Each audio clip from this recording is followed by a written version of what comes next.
ते आपण पंचनामे करू, पंचनामे करतील, परंतु वैयक्तिक लेवलवर तुमचं किती नुकसान झालंय हे सार्वजनिक दाखवतील. तुमचं काय नुकसान झालेलं आहे तुम्ही एफआर दिल्याशिवाय कसं कळेल? म्हणून एक लक्षात घ्या, भावनेच्या भरात जाऊ नका. आणि मी विनंती करेल प्रशासनाला की इथं जे व्यापारी आहेत त्यांना तुम्ही शस्त्राचे परवाने दिले पाहिजे. कारण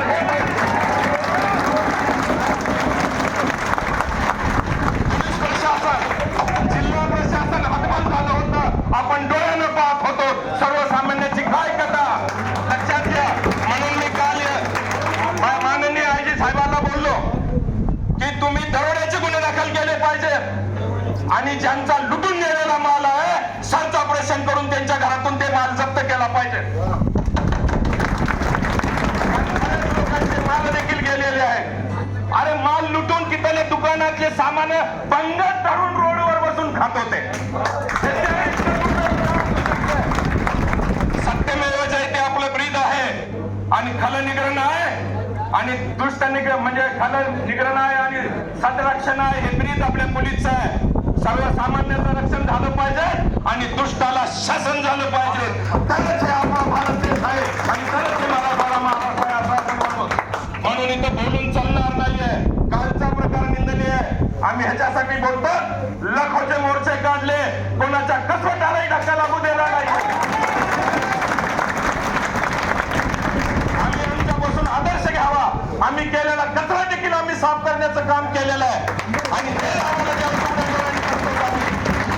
आणि संविधानाची विटंबना झाली. संविधानाची विटंबना झाली कोण्यातरी एका व्यक्तीने केली आणि एका समाजाला तुम्ही गृहीत धरायला लागलेला आहात, व्यक्ती धरायला लागलेला आहात. हे चालणार नाही. म्हणून रुग्ण होता, पोलिसांनी त्यांना अटक केली होती. कायद्यानं तुम्हाला त्याला शिक्षा होईल. तुम्हाला मारण्याचा अधिकार काय होता? 307 चे गुन्हे त्या समोरच्या मारणाऱ्यावर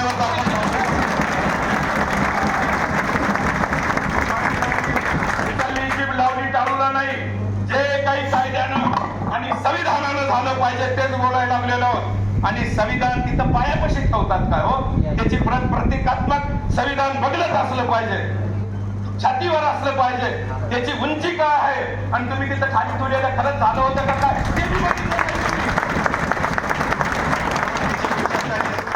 चौकशी झाली पाहिजे.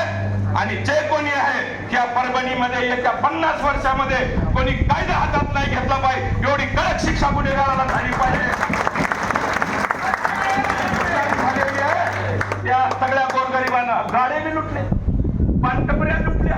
हे गोरगरीब हातावर पोटे धरणाऱ्यांचे डॉक्टर लोकांची वैद्यकीय सेवा देऊन म्हणजे तुम्ही जखमी झाले तर त्यांना दवाखान्यामध्ये जाऊन त्याचा उपचार करायचा. त्या डॉक्टरच्या घरावर हल्ले झाले. 2 मजल्यावर जाऊन तिथं तुम्हाला कोणता अधिकार दिला? दुसऱ्या मजल्यावर जाऊन तुम्ही नंगानाच घालायला लागलेला. प्रत्येकाकडचे फुटेज तुम्ही प्रशासनाला दिले पाहिजे. आपले बी फुटेज आपण घेतले पाहिजे आणि एक बी कार्यकर्ता गुंड त्याच्यातला नाही सुटला पाहिजे. 100 निरपराध सुटले तरी हरकत नाही, परंतु गुंड हा पकडल्याच पाहिजे. आणि जाणीवपूर्वक बोलायला लागलेलं. उद्या चला गृहमंत्र्याला, जसं काल आयजी साहेबाला भेटलो, उद्या गृहमंत्र्याला भेटायला देखील चाललो. कारण हे गालबोट आहे मराठवाड्याला आणि महाराष्ट्राला आणि परभणीला देखील गालबोट आहे. हे गुंड प्रवृत्ती इथंच ठेसायला पाहिजे एवढीच मी विनंती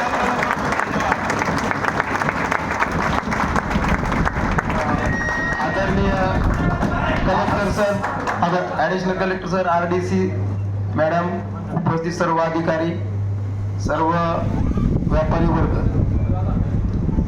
कालची जी घटना झालेली आहे ती निंदनीय घटना आहे. कारण परवाच्या घटनेच्या अनुषंगाने स्वतः कलेक्टर सर त्या ठिकाणी आले होते. त्यांना आश्वासन पण दिलं होतं. तो आरोपी पण ताब्यात होता. त्याच्यानंतर आपसात बोलणार असेल तर आम्ही गप्प बसतो. आपसात बोलणार असेल तर आम्ही गप्प बसतो. तुमचं झाल्यावर सांगा. प्लीज जरा शांत राहा. आपल्याला संपवायचं चांगल्या पद्धतीने. मलाही काय मुद्दे सांगायचे. SP साहेब जे आहेत